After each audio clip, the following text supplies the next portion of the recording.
My Ferrari was $336,000 new. I actually made $35,000 driving it for 4 years, and I'm gonna show you exactly what the options were, how much it costs, and how I paid for this. So this Ferrari right here, it's got these shields, which is an option for $1,600, believe it or not, one on each side.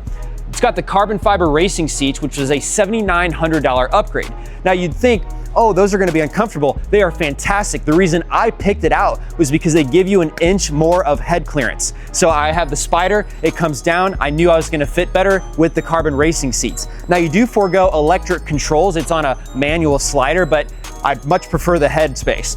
And now it's got these wheels. These are the diamond cut options. The base wheels had more of like a wavy look to them, but this is actually a $7,500 upgrade for these wheels.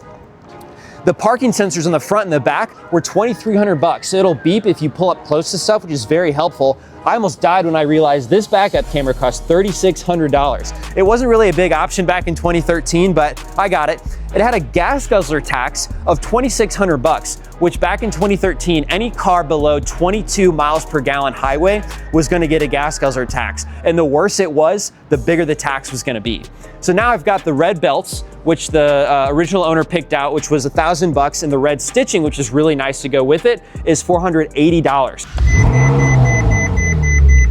And then you're gonna die. There's a knob in order to recline it or retract it.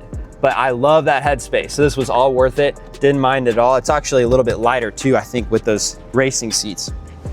Now we've got carbon options. If you're ever picking one of these cars out, the carbon on this thing could be $50,000. So let me just show you what these things cost new. So this carbon fiber dash trim cost $7,000. The center console pieces in carbon were $4,000.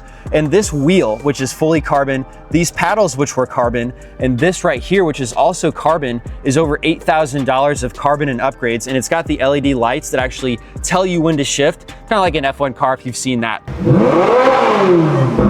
The other things that I got as an upgrade was a sound system for $5,400, and the satellite nav system was $3,400. So it's like, man, a couple of those features are the same price as an actual regular car.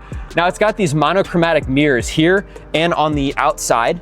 And it's basically got a blue tint to it in certain lights. There's a sensor, and if it's getting hit with a lot of light, it'll change the color of the mirror. So it's like a darker blue and it absorbs the light. They put an aftermarket passport on here, and I never use it because back in the day when these things were detecting radar and lasers, a lot of cars didn't have the bumper sensors.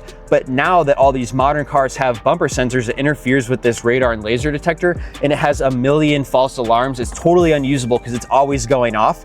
So if you get a used car and it's got one of these older systems, just expect it not to work. But it is nice that it's all neat and tidy tucked in instead of like something you have to like plug in and have a cord trickling down. I had a new Passport integrated radar detector that was more modern and it worked great. It's just the old system that doesn't work well with all the new cars around. I actually bought this 4 years ago, and I bought it for $217,000. It had 10,000 miles on the car. I lived in Indianapolis where there was no dealer at all, and I was looking for deals. There was only about 10 of these for sale at any given time. There's only 6,000 458 Spiders in the whole world. And so there's not a lot for sale at any given time. So you're kind of looking through what are the options, is the price for the options good? And as soon as I found one, I had to get a hold of the dealer and buy it sight unseen, put a down payment on it, and then shipped it here because it was in Arizona and I lived in Indianapolis. The reason why I bought it was because my business hit a milestone. I told myself, if my business can generate $1 million in 1 month of sales, then I would be able to let myself buy a car like this.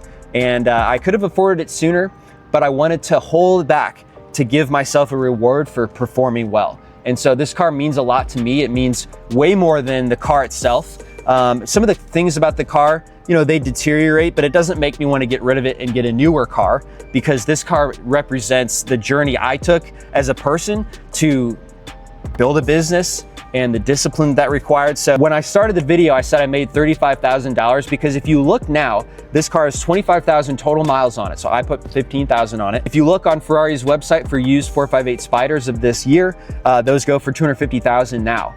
So technically I made $35,000 by owning it. If you bought a practical car, you would have lost money during that time. Let's say you bought a $10,000 used Honda or anything like that, I mean, if you put 15,000 miles on it and it's 5 years older, it's definitely losing value.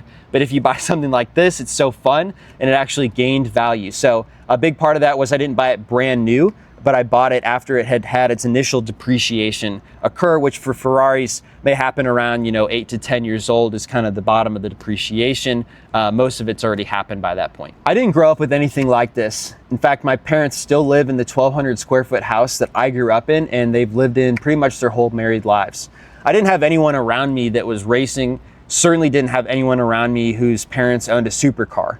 I sought knowledge whenever I was in high school because I noticed some kids did have some nicer cars, like a Toyota MR2 Spider was the one in particular that sticks out that Max Munch drove. And I was wondering, what did his parents know that my parents didn't that allowed, them to get that car? And so I sought knowledge by reading business books. The first one I read was The 4-Hour Workweek. And my dad had a friend that he worked with, and my dad had a W-2 job, but there was a contractor that my dad worked with, and the contractor owned his own company. His name was Bill Anderson, and my dad set up a lunch for me and Bill Anderson to learn about starting a business and why you'd want to do that. And he also invested in real estate, and that's the path that I went down. And as soon as I graduated college, I did get a W-2 job, but I immediately sought an entrepreneur that I could work for. I actually took a pay cut to work for an entrepreneur for a couple years, and that's what gave me the foundation and the confidence to go out and start my own company.